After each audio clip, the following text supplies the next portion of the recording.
जय जगन्नाथ पिला माने आपण माननकु आम चैनल को स्वागत। आज आमे क्लास 9 ज्योग्राफी रो चैप्टर 1 आकार ओ अवस्थिति पाठर समस्त प्रश्न ओ उत्तर सरल भाବରେ पढ़िबा। तेणु भिडियोटी को शेष पर्यंत निश्चित देखंतु। तो चलंतु आरंभ करिबा। तो प्रथम कोन देछि पिले तो ठीक उत्तर को बाछि आमे लेखिबा। तो एठारे पिले जो ऑप्शन गुड़ाक देइतिला मु से ऑप्शन को लिखि नाही डायरेक्ट आंसर लिखि देछि। तमे आंसर लिखि न। प्रथम प्रश्न कोन देछि जे कर्कट क्रांति निम्नोक्त क्यों राज्य ऊपर देई जाई नाही। तो एठारे ऑप्शन थिला पिले चारिटी। तो मु से ऑप्शन गुडी को लिखिनी डायरेक्ट आंसर लिखि नेछि उत्तर होई जिवो आशा। द्वितीय प्रश्न कोन देछि पिले भारतर पश्चिमतम द्राघिमा रेखा केउटी। तो द्राघिमा रेखा केउटी पिले 78 डिग्री 7 मिनिट पूर्व द्राघिमा होछि हमर पश्चिमतम द्राघिमा रेखाटा। नेक्स्ट कोन देछि पिले तृतीय रे देछि उत्तराखंड उत्तर प्रदेश बिहार पश्चिम बंग एवं सिक्किम राज्य गुड़िकर सीमा रेखा क्यों देश सहित लगी रही। तो यही सब स्टेट गुड़िक पिले नेपाल आमर नेपाल गोटे पड़ोसी देश। तो आमर पड़ोसी देश सहित सीमा लगी रही। तो आसंता ग्रीष्म अवकाश रे तुमे जदि एटारे काभारती दिया काभारती हिजो पिले काभारती जीवाकू चाहो तेबे तुमे क्यों केंद्र शासित अंचल को जीव। तो काभारती केउंटे अवस्थित पिले लाक्षाद्वीप रे। लाक्षा आकारटे लागिबो पिले लाक्षाद्वीप लाक्षाद्वीप हिजो काभारती केउंटे अछि लाक्षाद्वीप रे अछि। तो नेक्स्ट कोन देछि पिले निम्नोक्त मध्यरु केउं देश भारतर सीमा को स्पर्श करू नाही। तो एठारे पिले ऑप्शन जो दोथिला तो से ऑप्शन गुडी को मध्यरु ताजिकिस्तान जे के भारतर सीमा को स्पर्श हे नाही बाकी सब स्पर्श हेतिला। द्वितीय नंबर प्रश्न दीची हमको निम्नलिखित प्रश्न गुड़िकर उत्तर संक्षेप रे लिखिबा को कहिछि बिले। तो हमको प्रश्न कोन देला बिले जे क्वेश्चन कहिछि अरब सागर रे थिबा केंद्र शासित अंचलर नाम कोन। तो अरब सागर रे केउ केंद्र शासित अंचल अछि बिले लाक्षाद्वीप अछि। केउटा अछि लाक्षाद्वीप केंद्र शासित अंचल अरब सागर अछि। भारतर दक्षिण पूर्व दिगरे केउ द्वीपपुंज अवस्थित। भारतर दक्षिण पूर्व जदि पचारिला पिले तुमे अंडमान और निकोबर द्वीपपुंज करिदबो। आ जदि अरब सागर पचारिला तेबे तुमे लाक्षाद्वीप करिदबो। मन रहला पिले आगो को जिबा।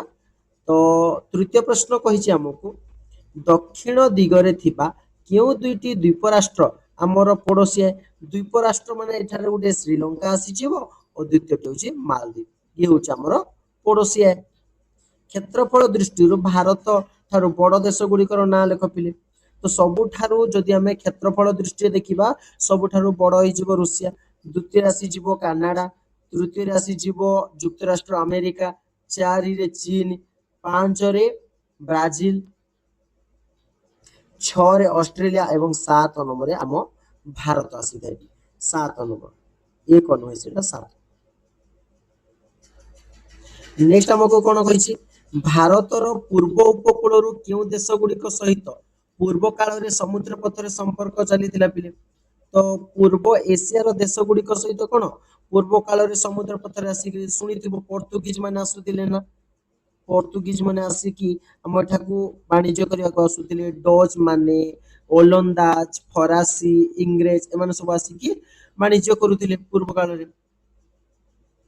नेक्स्ट कोन दिछि पिले भारतर पूर्व एवं पश्चिम भागरे सूर्योदय एवं सूर्यास्त मध्य 2 घंटार व्यवधान थाए पिले। मात्र घंटारे तो समय समान थाए। तो यह संभव किपरि ही पारुछि पिले। तो एबे जदि हमें जानिबा जे पूर्व एवं पश्चिम जो दिग अछि सेठारे प्राय 30 डिग्री डिफरेंस अछि। आ 1 डिग्री समान पिले केते 1 डिग्री समान 4 मिनिट।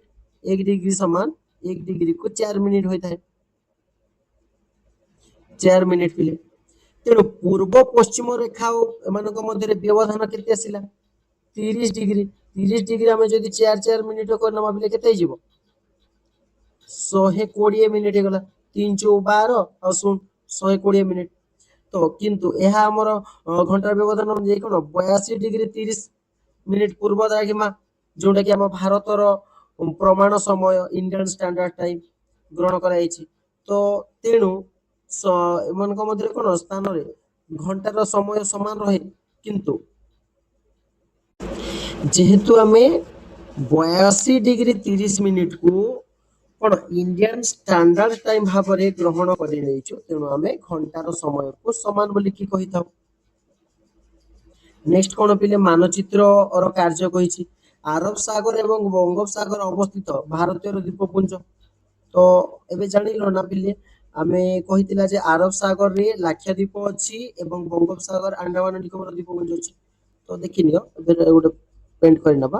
ଏପଟେ ରହିଲା ଆମର ଇଷ୍ଟ ରହିଗଲା, ୱେଷ୍ଟ ହେଲା, ଉପରେ ଆସିଗଲା ନର୍ଥ, ଆଉ ତଳେ ଆସିଗଲା ସାଉଥ। ତ ଏଇ ଯୋଉ ଦିଗ ରହିଲା ଇଷ୍ଟ ସାଇଡ ରେ ପିଲେ ବଙ୍ଗୋପସାଗର ଅଛି, ଆଉ ବଙ୍ଗୋପସାଗରରେ ଆଣ୍ଡାମାନ ନିକୋବର ଅଛି। ୱେଷ୍ଟ ସାଇଡ ରେ ଇଷ୍ଟ ରେ କଣ ଆସିଲା ବଙ୍ଗ, ଆଉ ୱେଷ୍ଟ ରେ ଆସିଗଲା ଆରବ ସାଗର, ଯୋଉଟା କି ଯେଉଁଠାରେ ଲାକ୍ଷାଦ୍ୱୀପ ଅଛି। ଏବଂ ଏପଟେ ଅଛି ପିଲେ ସାଉଥ ରେ କଣ ଆମର ଭାରତ ମହାସାଗର ଅଛି ଏବଂ ନର୍ଥ ସାଇଡ ତ ହିମାଳୟ ପର୍ବତ ଅଛି। ତେଣୁ ଆମ ଭାରତକୁ ଗୋଟେ କଣ ଉପଦ୍ୱୀପ ବୋଲିକି କୁହାଯାଏ ପିଲେ, ଆଜ୍ଞା ବୁଝି ହଉଛି ତ। ନେକ୍ସଟ ଦେଖିବା ଦ୍ୱୀପ ମାନେ ଯଦି ଜଳ ଭାଗ ଚାରି ଭାଗରୁ ଘେରି ରହିଥାଏ ତାକୁ ଦ୍ୱୀପ କହିବା। ଏଠାରେ ଲାକ୍ଷାଦ୍ୱୀପ ଆରବ ସାଗର ଚାରିପଟୁ ଘେରି ରହିଲା, ଆଣ୍ଡାମାନ ନିକୋବର ଦ୍ୱୀପପୁଞ୍ଜ, ତ ଏଥିରେ ବହୁତ ସାରା ଦ୍ୱୀପ ଗୁଡିକ ଅଛି, ଆଉ ଅନେକ ସାରା ଦ୍ୱୀପକୁ ନେଇକି କଣ ଦ୍ୱୀପପୁଞ୍ଜ ଗଠିତ, ଏବଂ ତିନି ପାର୍ଶ୍ୱରୁ ଯଦି ଜଳ ଘେରି ରହିଥାଏ ତାକୁ ଆମେ ଉପଦ୍ୱୀପ କହିଥାଉ। ଏବେ ନେକ୍ସଟ ପ୍ରଶ୍ନ ଦେଇଛି ଭାରତ ମହାଦେଶରେ ଥିବା ଦେଶ ଗୁଡିକ। ଭାରତ, ପାକିସ୍ତାନ, ବାଂଲାଦେଶ, ନେପାଳ, ଭୁଟାନ, ଶ୍ରୀଲଙ୍କା ଆଉ ମାଲଦୀପ। ତ ଏଇ ସବୁ ଉପମହାଦେଶ ଗୁଡିକରେ ଥିବା ଦେଶ ସମୂହ ଗୁଡିକ ପିଲେ। ନେକ୍ସଟ ଦେଖି ନେବା ପିଲେ, ଯେଉଁ ରାଜ୍ୟ ଗୁଡିକ ମଧ୍ୟ ଦେଇ କର୍କଟ କ୍ରାନ୍ତି ଯାଇଅଛି ତାହାକୁ ଆମେ ଦେଖି ନେବା। କେଉଁ କେଉଁ ରାଜ୍ୟ ଦେଇକି ଯାଇଛି? ଗୁଜରାଟ, ରାଜସ୍ଥାନ, ମଧ୍ୟପ୍ରଦେଶ, ଛତିଶଗଡ଼, ଝାଡଖଣ୍ଡ, ପଶ୍ଚିମବଙ୍ଗ, ତ୍ରିପୁରା, ମିଜୋରାମ। ତ ପିଲେ ଏହି ସବୁ ରାଜ୍ୟ ଗୁଡିକ ଦେଇ କଣ ଆମର କର୍କଟ କ୍ରାନ୍ତି ଯାଇଅଛି। କେଉଁଟା ଯାଇଅଛି? କର୍କଟ କ୍ରାନ୍ତି। ନେକ୍ସଟ ଦେଖିବା ପିଲେ ମୂଳ ଭୂଖଣ୍ଡର ଦକ୍ଷିଣତମ ସ୍ଥାନର ଅକ୍ଷାଂଶ ଗୁଡିକ। ତ ମୂଳ ଭୂଖଣ୍ଡରେ ଦକ୍ଷିଣତମ ସ୍ଥାନରେ କଣ 8 ଡିଗ୍ରୀ 4 ମିନିଟ ଉତ୍ତର ଅକ୍ଷାଂଶ ଅଛି, ଯୋଉଟା କି ଆମ ଯୋଉଠାରେ କନ୍ୟାକୁମାରୀ ଏବଂ ତାମିଲନାଡୁରେ କନ୍ୟାକୁମାରୀ ଅଛି ନା ପିଲେ। ନେକ୍ସଟ ପ୍ରଶ୍ନ ଦେଇଛି ଆମକୁ ଭାରତ ଠାରୁ ଶ୍ରୀଲଙ୍କାକୁ ପୃଥକ କରୁଥିବା ସଂକୀର୍ଣ୍ଣ ଜଳରାଶି। ଭାରତ ଠାରୁ ଶ୍ରୀଲଙ୍କାକୁ ଯୋଉ ପୃଥକ କରୁଛି ପିଲେ ଜଳରାଶି, ସେଇ ଜଳରାଶିକୁ ଆମେ ପକ୍ ପ୍ରଣାଳୀ ବୋଲିକି କହିଥାଉ। ଏଠାରେ ଲେଖିବା ଯେ ଆମେ କେନ୍ଦ୍ର ଶାସିତ ଅଞ୍ଚଳ ଗୁଡିକର ନାଁ ପିଲେ। ତ ଆମର କେନ୍ଦ୍ର ଶାସିତ ଅଞ୍ଚଳ ବର୍ତ୍ତମାନ କେତେଟି? 8ଟି ଅଛି। ଆଣ୍ଡାମାନ ନିକୋବର ଦ୍ୱୀପପୁଞ୍ଜ, ଚଣ୍ଡିଗଡ଼, ଦାଦ୍ରା ଓ ନଗର ହାବେଳୀ, ଡାମନ ଓ ଡିଉ, ଦିଲ୍ଲୀ, ଲାକ୍ଷାଦ୍ୱୀପ, ପୁଡୁଚେରୀ, ଲାଦାଖ ଏବଂ ଜାମ୍ମୁ କାଶ୍ମୀର। ଏଇଭଳି ଆମର 8ଟି କେନ୍ଦ୍ର ଶାସିତ ଅଞ୍ଚଳ ଅଛି ପିଲେ। ନେକ୍ସଟ ଦେଖିବା ଏଠାରେ କଣ ପିଲେ କହିଛି ଆମକୁ ପ୍ରୋଜେକ୍ଟ କର ବୋଲି ତୁମ ପାଇଁ କାମ। ତ ତୁମ ରାଜ୍ୟରେ ଅକ୍ଷାଂଶୀୟ ଏବଂ ଦ୍ରାଘିମାର ବିସ୍ତାର ଅଙ୍କନ କର ବୋଲି ଅକ୍ଷାଂଶ ଏବଂ ଦ୍ରାଘିମା। ତ ତୁମେ ଏଇନେ ଓଡିଶାର ଅକ୍ଷାଂଶ ଏବଂ ଦ୍ରାଘିମାକୁ ସୂଚାଇ ନେବ ପିଲେ ପ୍ରୋଜେକ୍ଟ ଅନୁଯାୟୀ। ତ ନେକ୍ସଟ କଣ ଆମ ରାଜ୍ୟ ଓଡିଶା। ତ ଦେଖି ନେବ ପିଲେ ମାନଚିତ୍ର କରିବ ଯେ 17 ଡିଗ୍ରୀ 49 ଉତ୍ତର ଅକ୍ଷାଂଶରୁ 22 ଡିଗ୍ରୀ 34 ଅକ୍ଷାଂଶ ମଧ୍ୟରେ ଏବଂ 81 ଡିଗ୍ରୀ 23 ପୂର୍ବ ଦ୍ରାଘିମା ଏବଂ 87 ଡିଗ୍ରୀ 29 ମିନିଟ ପୂର୍ବ ଦ୍ରାଘିମାରେ ଅବସ୍ଥିତ ଅଛି ଆମର ରାଜ୍ୟ ଓଡିଶାଟି ଅବସ୍ଥିତ ଅଛି। ନେକ୍ସଟ କଣ କହିଛି ପିଲେ ସିଲ୍କ ମାର୍କ ସମ୍ବନ୍ଧରେ କିଛି ତଥ୍ୟ ସଂଗ୍ରହ କର ବୋଲିଛି। ସିଲ୍କ ମାର୍କ କଣ ପିଲେ? ପ୍ରାଚୀନ କାଳରେ ଭାରତ ଏବଂ ଉତ୍ତର ପଶ୍ଚିମ ଦିଗରେ ସ୍ଥଳପଥ ଦ୍ଵାରା ସିଲ୍କ ମାର୍କ ସହିତ ସଂଯୁକ୍ତ ହଉଥିଲା। ସ୍ଥଳପଥ କଣ ସିଲ୍କ ମାର୍କ ଦ୍ଵାରା ସଂଯୁକ୍ତ ହଉଥିଲା। ଏବଂ ଚୀନର ହାନ ବଂଶର ଶାସନ କାଳରେ ଚୀନରୁ ସିଲ୍କ ମସଲା ଅନ୍ୟାନ୍ୟ ଦ୍ରବ୍ୟ ଏହି ମାର୍ଗ ଦ୍ଵାରା ୟୁରୋପକୁ କଣ ୟୁରୋପର ଅନ୍ୟ ଦେଶ ଗୁଡିକୁ ରପ୍ତାନି ହଉଥିଲା। ତ ତାହା ଥିଲା ସିଲ୍କ ମାର୍କ, ଯୋଉଟା କି ପ୍ରାଚୀନ କାଳରେ ବ୍ୟବହୃତ ହଉଥିଲା। ନେକ୍ସଟ କଣ ଦେଲା ପିଲେ ଆଉ କଣ ମନେ ରଖିବା। ତ ଏହି ମାର୍ଗ ଯୋଉ ଥିଲା, ତ ଏଇ ମାର୍ଗଟି एशिया एवं यूरोप मध्य कौन वाणिज्य एवं सांस्कृतिक संबंध सृष्टि स्थापन करथिला एवं एहार एक शाखा थिला काराकोरम रो पर्वत श्रेणी देई महाभारत देई उपमहादेश को आसीथिले एवं वर्तमान एही पथ को आमे काराकोरम राजपथ बोली कि कहिताउ जर्मान रो भूगोलविद फर्डिनांड भन रिट हफेन ए मार्ग को ना देथिले सिल्क मार्ग बोली कि ना देले सिल्क मार्ग तो उच्च पार्वत्य अंचल जितेबाला गमनागमन विकास एवं यातायात सुविधा पाई सड़क सुरंग एवं राजपथ निर्माण करा जाउथिला यहा द्वारा वाणिज्य एवं यातायात लोक मानकर कोन जोगाजोगर सुविधा मध्ये वृद्धि करुथिला ना पिले नेक्स्ट देखिबा भारतर आकार एवं अवस्थिति विषय वर्णना करवा तमे जदि भारत कथा वर्णना करछ पिले भारत उत्तर गोलार्धर एशिया महादेशर दक्षिण भाग रे अवस्थित अछि एवं यार मूल भूखंड होछि 8 डिग्री 4 मिनिट उत्तर रु अक्षांश रु 37 डिग्री 6 मिनिट पर्यंत तार दक्षांश अछि एवं 78 डिग्री 7 मिनिट पूर्व द्राघिमारु 97 डिग्री 25 मिनिट पूर्व द्राघिमा रही अछि कर्कट क्रांति मध्य देई जाइछि यह भारत को प्राय समान दुई समान भाग रे कोन भारत को समान दुई भाग रे की करूछि भाग करूछि कर्कट क्रांति एवं भारतर क्षेत्रफल जदि हम आलोचना करिया पिले 3.28 नियुत वर्ग किमी अछि एवं उत्तर पश्चिम विस्तार रे 3200 किमी एवं पूर्व पश्चिम विस्तार रे 2900 किमी पर्यंत यार क्षेत्रफल लंबी तो नेक्स्ट देखिबा कोन कहिछि जे भारतर स्थल भाग सीमा रेखार दैर्घ्य स्थल भाग सीमा रेखार दैर्घ्य होछि 15200 किलोमीटर आ पिले अंडमान और निकोबर द्वीपपुंज एवं लाक्षाद्वीपपुंज को मिसाई की एठारे जल भाग रे अछि 7500 किमी रो मध्ये अधिक अछि नेक्स्ट कोन अछि पिले क्षुद्र उत्तरमूलक गुडिक भारतर आयतन केते एवं आयतन अनुसार पृथ्वी रे या केउ स्थान अधिकार करिछि भारतर क्षेत्रफल बिले मन रहिला ना 3.28 नियुत वर्ग किमी एवं आयतन अनुसार भारत पृथ्वी रो देश मानक मध्य कोन सप्तम स्थान अधिकार करिछि ना बिले सप्तम स्थान अधिकार करिछि एबे नेक्स्ट प्रश्न कोन दैछि पिले भारतर मूल भूखंडर दक्षिणतम स्थान और पूर्वतम स्थान केउ राज्य रे अवस्थित अछि दक्षिणतम स्थान एवं पूर्वतम स्थान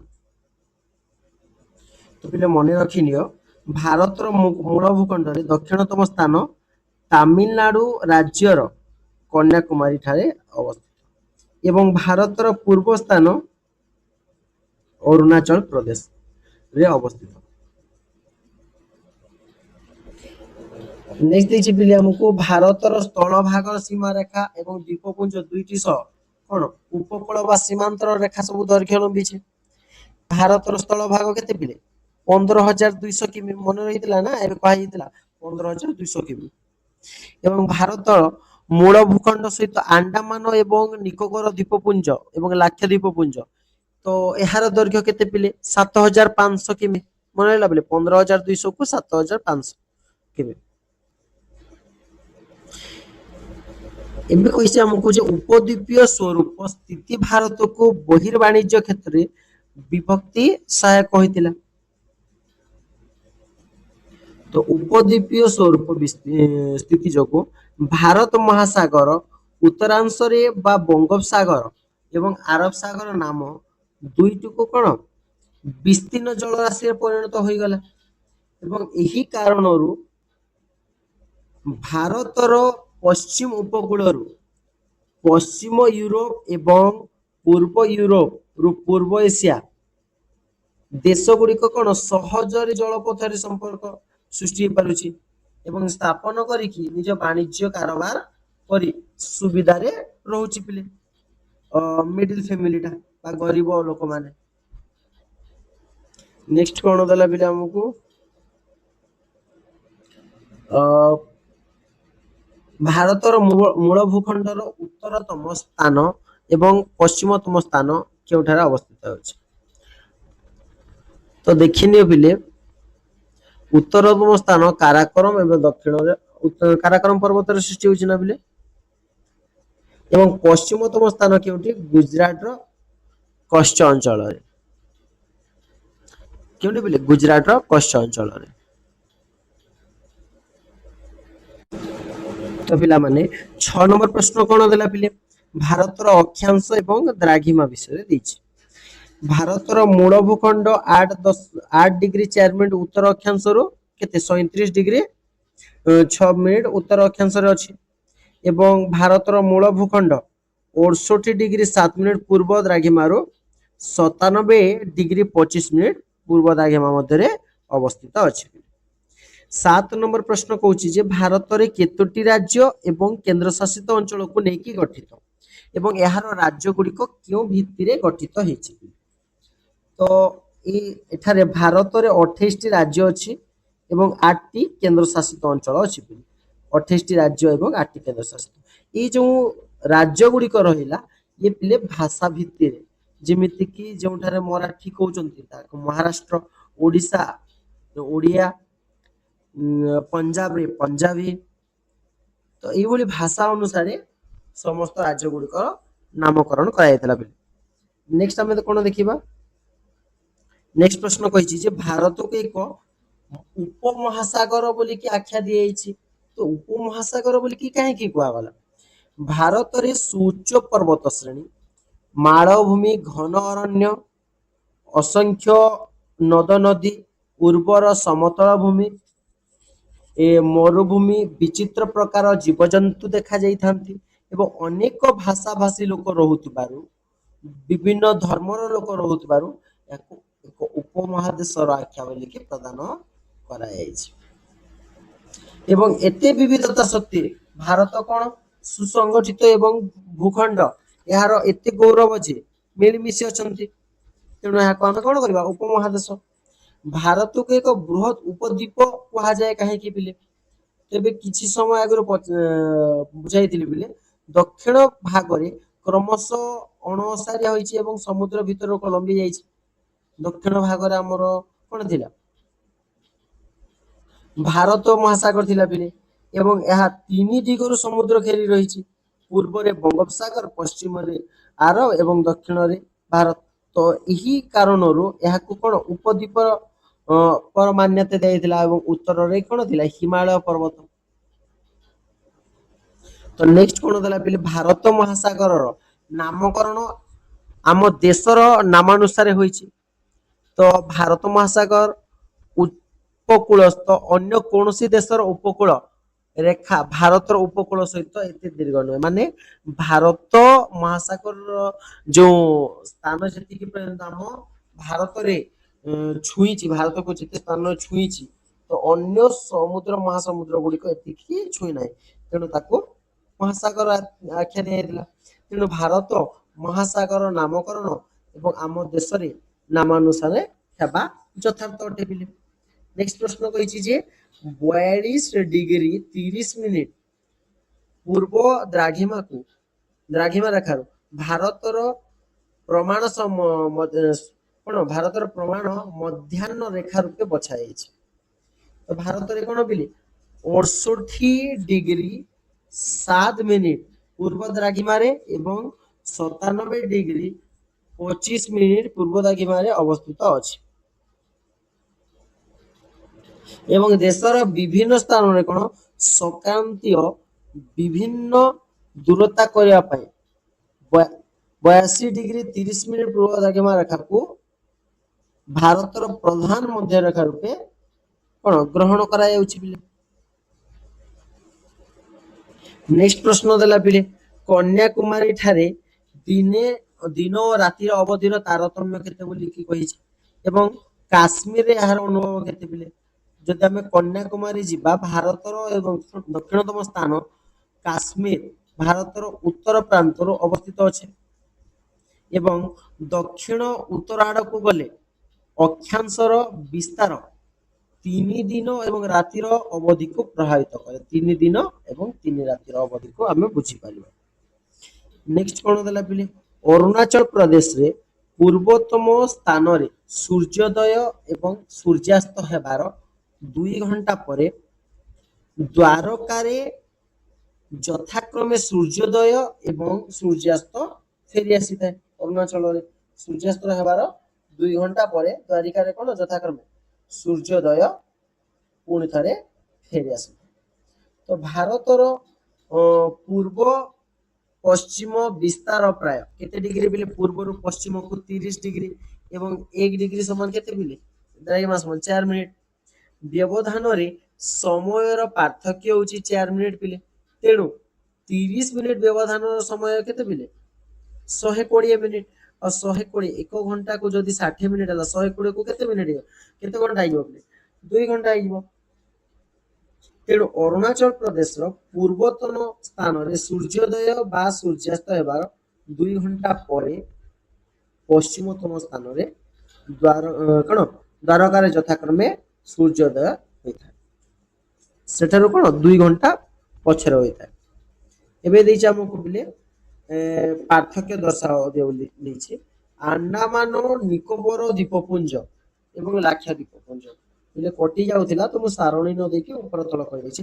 अंडमान निकोबर द्वीपपुंज भारतर बृहत्तम केंद्र शासित अंचल अटे एवं यह दक्षिण पूर्व बंगोपसागर अवस्थित अछि।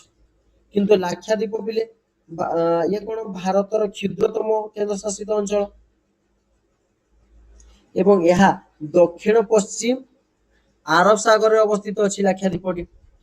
दिन प्रश्न कोन कहिछि बिले भारतर बृहत्तम राज्य एवं क्षुद्रतम राज्य। तो भारतर बृहत्तम राज्य क्षेत्रफल होछि राजस्थान। तो यह भारत रे पश्चिम सीमा रु पाकिस्तान पर्यंत लागि रहिछि तेनु राजस्थान को कोन बड़ बोली की कहा जाय था। एवं भारतर क्षुद्रतम राज्य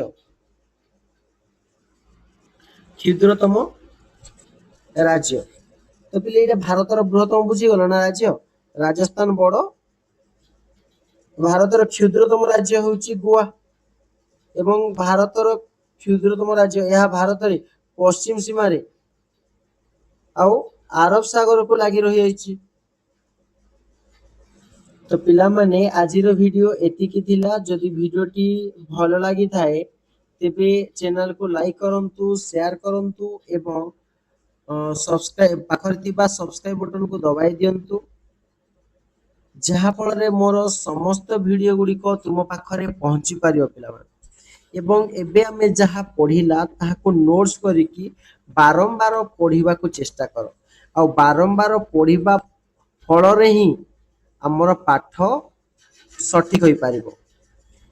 तो कहे ना failure is the pillar of success बोली की कह जाय हमें बार बार फेल हेले मध्य भय करिबा नाही पिले फल रे पढ़िबा। आ जो पिला माने नूतन पिले ई चैनल रे से माने चैनल टी को सब्सक्राइब कर दियो एवं पाखरे थिबा ऑल नोटिफिकेशन ऑप्शन को दबाई दियो जहा फल रे मु जेतिकी भी वीडियो अपलोड करिवि संगे संगे आपनक पाखरे पहुंची। और जदि किछि डाउट रहिला पिले कमेंट बॉक्स रे कमेंट करो हमें समस्त प्रश्नर उत्तर को आलोचना करिबा। तो जय जगन्नाथ पिला माने।